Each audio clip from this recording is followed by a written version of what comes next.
welcome back to the BenD and PhilB show, which you can now follow us on Twitter at BenD, BEND, PhilB, PhilB show.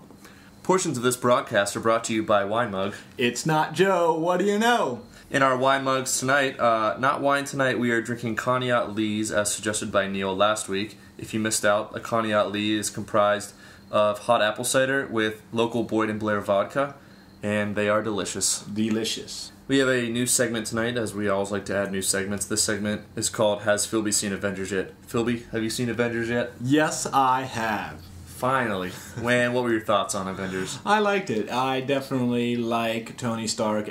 He's definitely my favorite character, and I prefer his independent films. Now, do you regret waiting so long to see it now that you've finally seen it? I wish I'd seen it in theaters, but there's a theater in West Mifflin that still has it playing that I may make a field trip out to see. So what, did you watch it on demand? Is that how you did it? I did. I instant on demand did it. Now, Dark Knight Rises versus Avengers. Are you still in the Dark Knight Rises camp, or are you wavering? Dark Knight Rises, just because it's such a succinct ending to that 3-movie set. And the Avengers movies just you can tell they're opening up for the next bout. But who would you say your favorite Avenger is? You said Tony Stark? Tony Stark is, because I relate to him. How do you relate to Tony Stark, the billionaire, playboy, philanthropist? What part of that do you relate to? Billionaire, playboy, philanthropist. All of the above? All of the above. And botanist. And botanist. He's an aspiring botanist. They Tony failed to Stark, mention yeah, that. they fail to mention that, but if you read the comics as closely as I do, you read between the lines, he's a botanist. Now, let me ask you this. I know everyone's waiting on pins and needles. Were you disappointed that the scene of Samuel L. Jackson yelling, Avengers, Avengers, Avengers, running through did not occur in the movie? It was a deleted scene. I can't believe that didn't happen. That was such classic dialogue. And also, I was kind of disappointed that Hawkeye spent the whole movie, or half the movie, under the power of Loki. Yeah, I mean, that's one of my complaints, is because Hawkeye's hyped up, I mean, especially in the previews, as this really cool dude. He's brought up in Thor. You think he's going to be part of the team the whole time, and then he's just a bad guy. Gets taken over, mind controlled in the first, I don't know, 5 minutes, 3 minutes. And he doesn't really even do anything with the mind control. He just kind of walks around besides Loki. I mean, he kind of jumps on that crazy starship for a while. Which was awesome. Aircraft carrier / plane. But, I mean, I agree. I don't really think he added too much to the movie. But I will be excited if they keep going with him. And did you like Jeremy Renner better in this role or as Bourne? I like this role better. I wish he had gotten his own independent movie. I know he was in Thor, but I wish he had gotten his own independent movie before this. A Hawkeye movie. Yeah, well, they're trying to set him up in all these different franchises, and I don't know if it's going to happen, because the original thing with Mission Impossible Ghost Protocol was that he was going to take over the franchise, but then Tom Cruise was so well received in that movie that they'll keep going with him. He probably won't get his own Avengers movie, and if people like you keep hating Bourne, he may not get in the Bourne movie again. Maybe not. But I have to say my favorite Avenger would be Captain America. I'm all about the all-American boy fighting in World War II. USA. Yeah. What else? I mean, his shield's pretty... What else do you like about him? Well, I mean, he's kind of like they say, a man out of his time. I mean, he's still adjusting. He doesn't even get all the references, which I think would be terrible not to get any of the references. And he got the Wizard of Oz one with the flying monkeys. Yeah, I mean, he doesn't ever complain. He just grabs a parachute, jumps out of the plane, goes right after the action. I mean, and his fight with Thor is pretty sweet with the thunder on the shield. Yeah, I liked that a lot. I wish there were more fighting in between them. I wish I could see Hulk fighting any and all of them. Well, Hulk beats him up pretty bad. What is his name? Loki? Yeah, there's enough fighting with Hulk. He practically destroys that aircraft carrier plane thing. Was that your favorite part when he just smashes Loki? Because I saw it at midnight and the audience just went nuts for that part. My favorite line was definitely Iron Man looking at Hawkeye when they're about to take off to the top of the skyscraper, and he goes, "You better clench up, Legolas." Yeah, I'd say between that or him just saying puny god after he just whips the shit out of Loki. Now, you said you had one gripe about this film. What was your one gripe about it? The bad guys, to me, were putty people. I mean, if you get that Power Ranger throwback, but they were just weak. I didn't see them as being too challenging for the Avengers just to, they just beat them up. They smoked them. It didn't seem like they did too much. They just flew in and put their little staffs at the humans and just stood there while waiting for the Avengers. And I think that was a big gripe that a lot of people had, was just that it wasn't really a formidable villain enough for the Avengers. Loki's pretty badass, but his putty people-ish bad guys weren't really that challenging, it seems. Yeah, it starts out so promising. I mean, he drills a guy's eyeball out, he's terrorizing Germany and Europe, and he gets captured, and he has it all like great dialogue, and then he just kind of sends in the monsters and throws his hands up in the air. Wants his name on a big building. Which I can understand. Who wouldn't? I know. Tony Stark. Oh, yeah. Then you get the nice ending montage that ties it all together, just with the A in Stark for the Avengers. Right, and hopefully everybody out there has seen it. Yeah, spoiler alert. Posthumous spoiler alert, in case you didn't know. Moving on from movies to television, I think we can agree we both found one of our new favorite shows. You can find this on Netflix. It's part of the BBC, and its name is Sherlock. Now, not to be confused with the two other Sherlocks currently in here. There's the movie Sherlock Holmes, Robert Downey Jr., and there is the new show with Lucy Liu that kind of mirrors this. But I don't know if PhilB will agree with me, but I think this show, Sherlock, as produced by the BBC, like I said, is better than both of them, and it's just an outstanding show all around. Oh, it sticks very well to Sir Arthur Conan Doyle's stories. Now, I like it the best. Would you like to explain the premise to anyone who hasn't seen it yet? It's just a modern-day interpretation of a couple of Sir Arthur Conan Doyle's stories. I forget the exact stories. They go... The first season, they're less famous stories of his, and the second season, they're much more famous. Oh, see, I didn't know that they actually mirrored the books. So these are actual stories adapted for modern day that they're doing with the show. Correct. There's... I don't remember the exact, but... Well, the first show was the cab driver. I don't know how that mirrors the old thing. And the second one was the art collector in the museum. Right. Now, what's cool about these episodes is that they are each an hour and a half long, so it's kind of like a mini movie each, and there's only 3 episodes per season. The first 2 seasons are on Netflix Instant if you pay for that. If not, I'd say it's worth paying for just to watch Sherlock for a month. I think the 2 leads are fantastic. You have, this is probably the best name in Hollywood, Benedict Cumberbatch as Sherlock Holmes and Martin Freeman as John Watson. And you might recognize Martin Freeman for 2 different reasons. He is the Jim character in the British Office, and he will be Bilbo in the upcoming Lord of the Rings movies. Also on Netflix from the BBC, if you're interested, you can watch Doctor Who, which is probably the longest running sci-fi show that I enjoy from time to time. And they also have, like I said, the British Office and Downton Abbey, which sounds kind of like a corny drama, but you'll get really into it when you watch it. So I just like to put in a plug for all those shows. And if you like to stick to the US networks and the paying cable, I would also like to put in a plug for Dexter and Homeland, especially Homeland. It's on its 2nd season right now. You can catch up with both of them. I think they just took Dexter off Netflix. Homeland, you'll either have to download illegally or buy the Season 1 DVD that just came out. And talking about Sir Arthur Conan Doyle's books, I recently downloaded The Adventure of the Red-Headed League, a classic Sherlock Holmes tale, onto my Kindle. I personally like reading on electronic books, but BenD, you said you don't?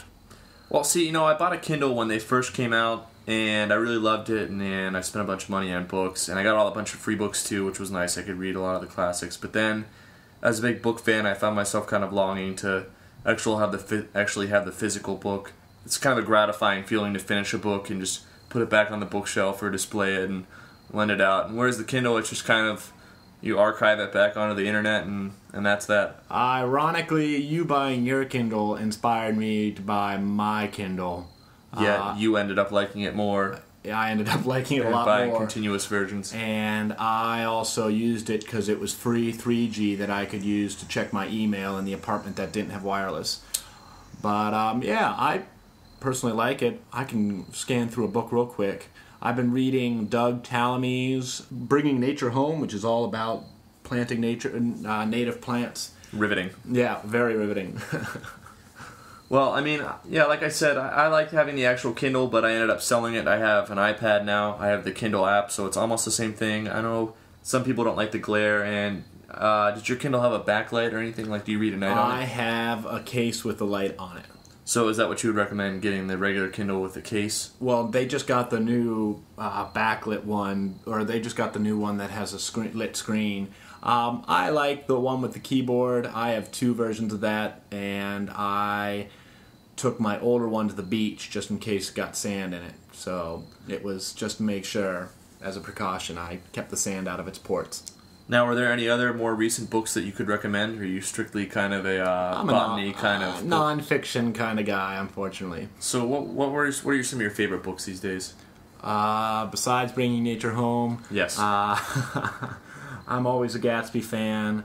I like to read Poe's, Edgar Allan Poe short stories, as well as So the classics. The classics, yeah.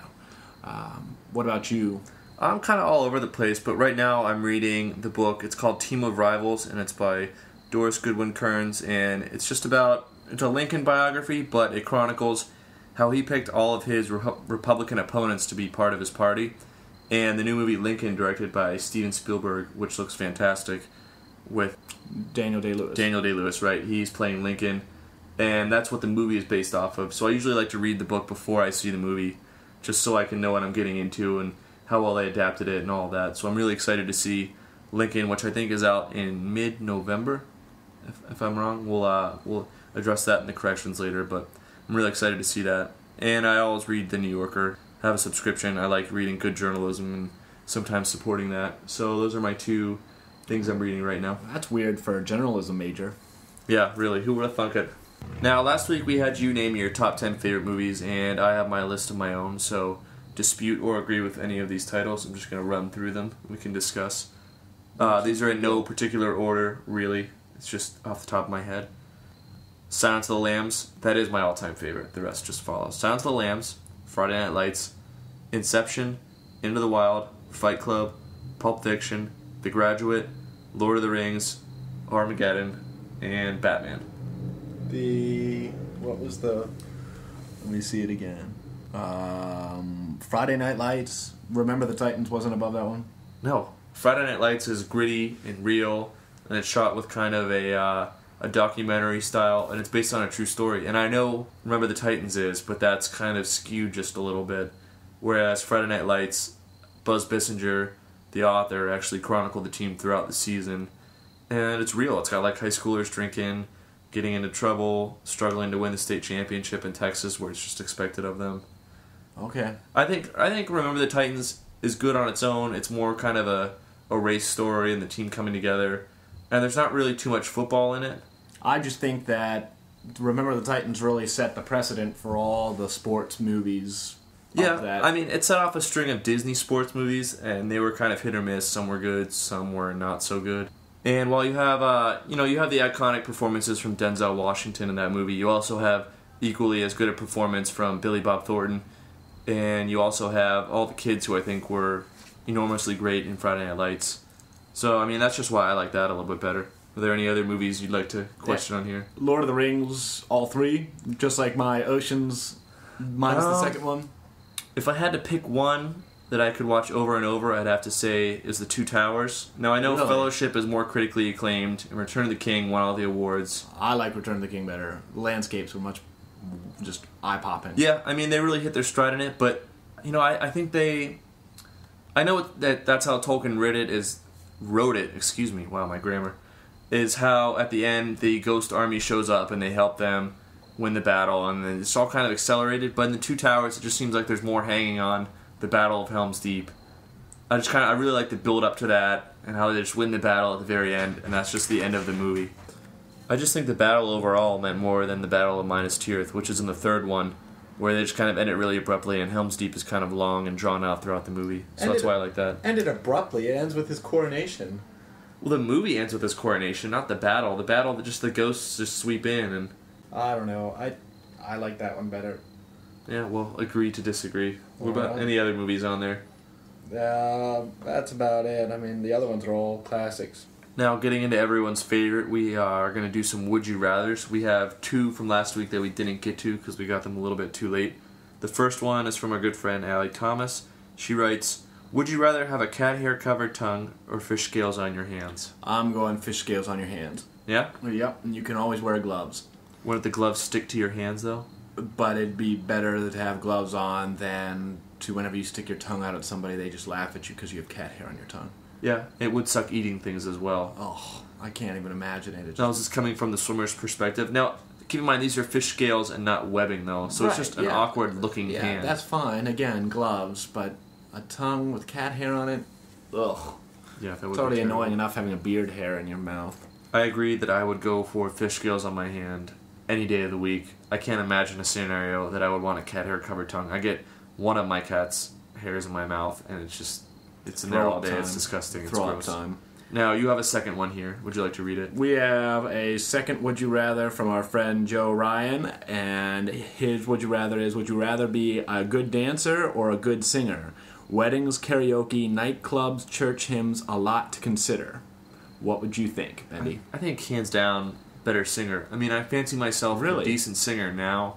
I would like to be a really great singer, but just to pull it out on certain occasions like those, not to go around boasting about it. You know, you want to be humble about your abilities. I probably would definitely be better dancer, because you get a lot of attention in those nightclubs for dancing well. But I feel as though dancing something that you learn and pick up and that you can get better at your own if you want to. Singing something, you either have it or you don't. Not if you don't have any rhythm. That makes dancing for me kind of hard.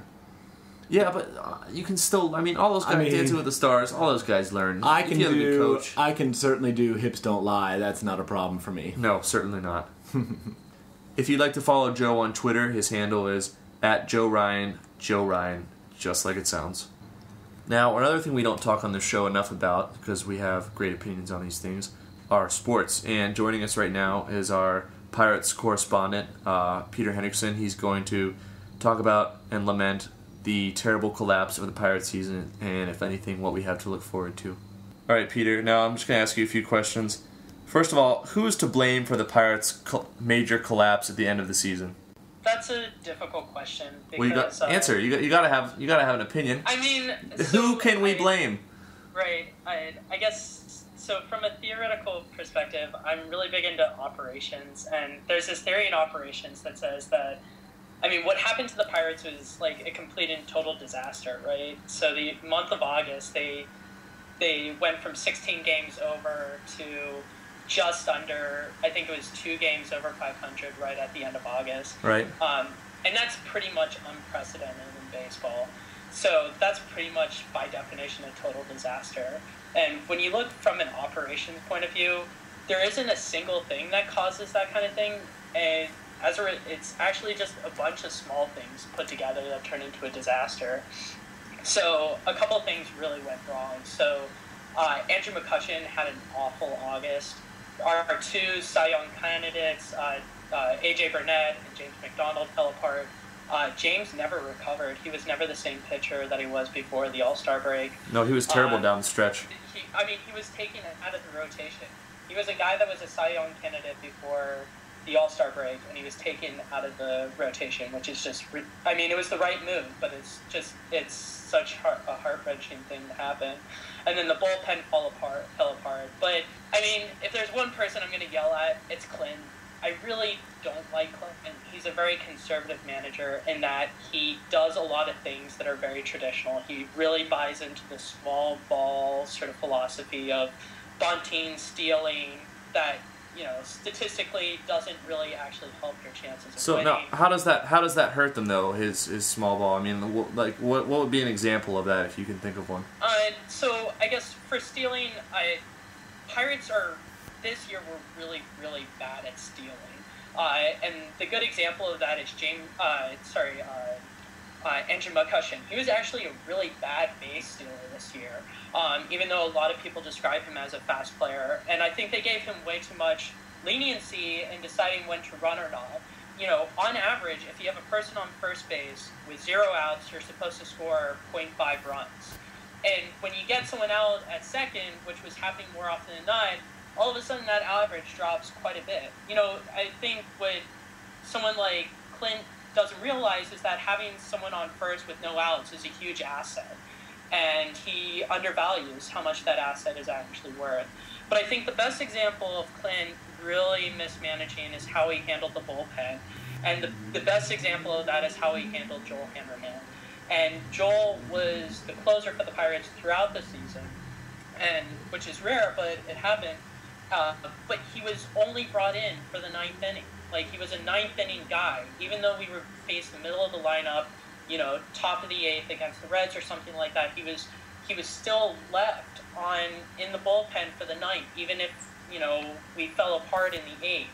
and that was just a very conservative, traditional, the closer only comes in for the ninth. So if you ask the people who, are of the Moneyball statistical interpretation of the game, they're going to say saves are very meaningless statistics. They come from a very flawed view of how the game of baseball should be evaluated, in the same way that win-losses are a very useless way of determining how successful a pitcher is. And to a certain extent, batting average is kind of useless as a statistic.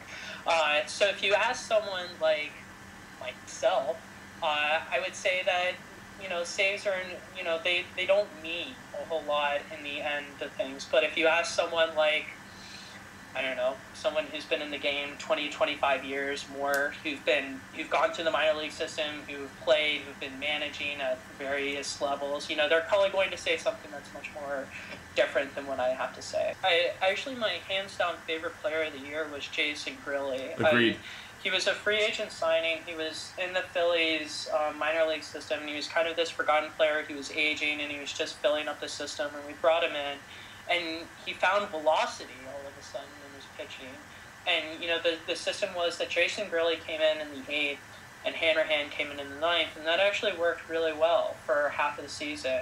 And then Grilli kind of lost some of his luster and his pitch location. And I think there should have been an adjustment there. I think, we shouldn't have had this system where Grilli always came in the 8th and Hanrahan always came in the 9th. Mm-hmm. And it's that whole system extends from this belief in the setup man.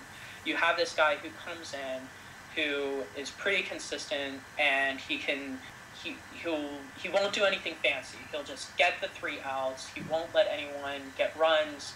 He might let a guy on, but he's not going to be the shutdown guy, but he's going to get you through the 8th. And that's how they treated him, when they should have realized that Jason Grilli was an incredible strikeout pitcher. He was a guy who no one could get contact on for 3/4 of the season. Now, you said he was your favorite player, but who would be your MVP for the Pirates? I mean, it had to be McCutchen up until the last few months. Kind of tailed off. Would it be anyone else besides him, or would you agree that he's still the MVP? Andrew McCutchen was an MVP for this team all for except 1 month. He had a really bad August. He actually rebounded pretty well in September. He was up until probably the first or second week of August, he was the front runner for the MVP of the National League. There was no one that was close to him that had been uninjured for the season. The thing is that as much as A.J. Burnett and James McDonald bent to the pitching, there was no one that was close on that in that lineup that was as close to what Andrew McCutchen was doing. The only other player I can think of off the top of my head that had a very good offensive season was Pedro Alvarez. And, that was, he had a terrible first 2.5 months, but, the guy destroyed the ball this year. He had a slugging percentage that was, really promising. Garrett Jones had a fantastic August. He was probably the only Pirate that had a good August. He won a couple of National League Players of the Week in August, which is, I think, something that's surprising for a lot of people, seeing how bad the Pirates were. But it has to be Andrew McCutchen. It just has to be. Now, bonus question, last question. What is it like being a fan in D.C., where you are currently located? Let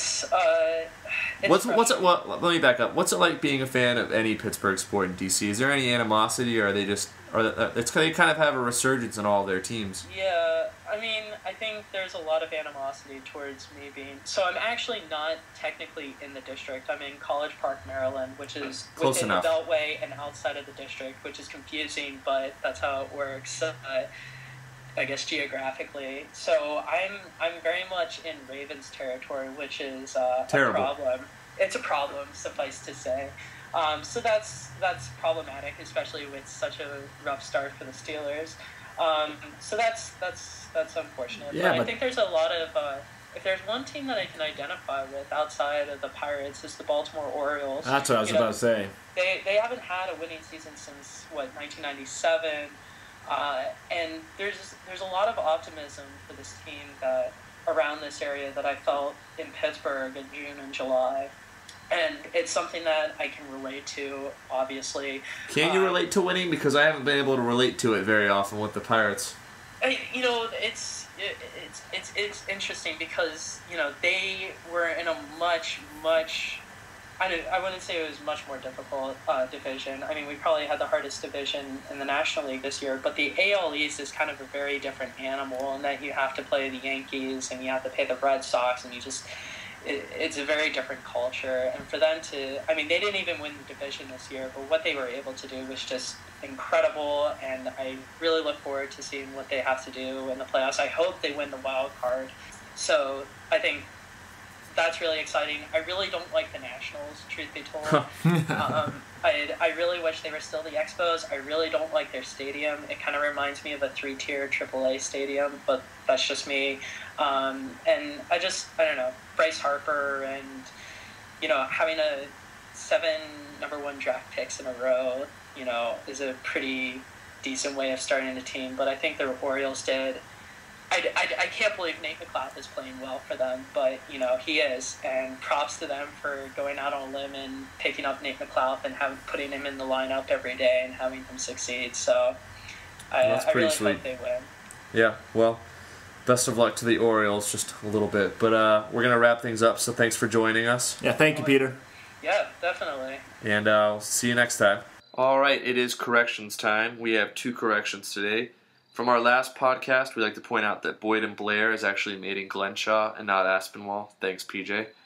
And Lee for pointing that out. And that Kathy, who I said is some girl, actually turns out to be my lovely fiance. So there is that. And we'd like to thank both of our Would You Rather contributors and Peter Hendrickson for joining us on today's podcast. And that the next podcast will be from the wilderness of Potter County, Pennsylvania, where supposedly there's a bear with mange roaming around. So we'll have to see if we run into that bear during our trip to Potter County. And until next time, we are signing off. Thank you for listening once again, and please spread the word.